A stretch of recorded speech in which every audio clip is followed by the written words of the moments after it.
Alright guys, we just got a quick tip, which is a pretty common problem on this transmission. This is out of an 03 Nissan Altima. This transmission is the RE4FO4B. And we're going to talk about these two sensors right here. This one on the end is the revolution sensor. And this one inside here is the input speed sensor. I just wanted to zoom in on the sensors so you guys can get a better shot at them.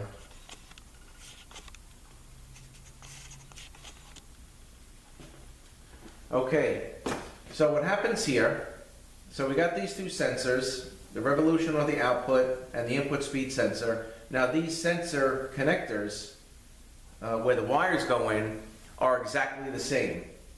So it's a pretty common problem for the wires for these to be switched. Okay, and when that happens, one of two things are going to happen that I've seen happen.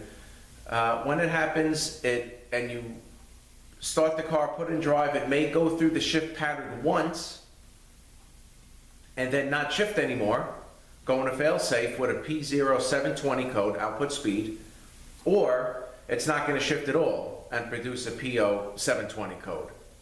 So if you run into any of those, I get a lot of calls like from body shops and stuff like that saying, hey, they just did some work and now this thing doesn't shift anymore. And when I find out it's like an 0304 Nissan Altima, I say take the wires off and switch them, and it usually fixes it. We actually did one a couple of months ago.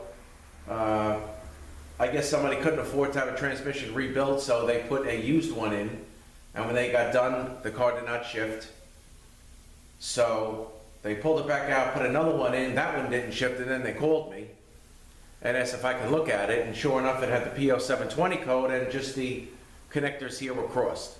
So it's very common to happen, and it's just something to be aware of if you're working on your own car or have to change one of those or something to that effect, but it's very, very common. So I did want you guys to know about it. Alright, so that's a quick tip on this RE4FO4B with the input speed and the revolution or output speed sensor. Alright guys, thanks for watching. Have a great day.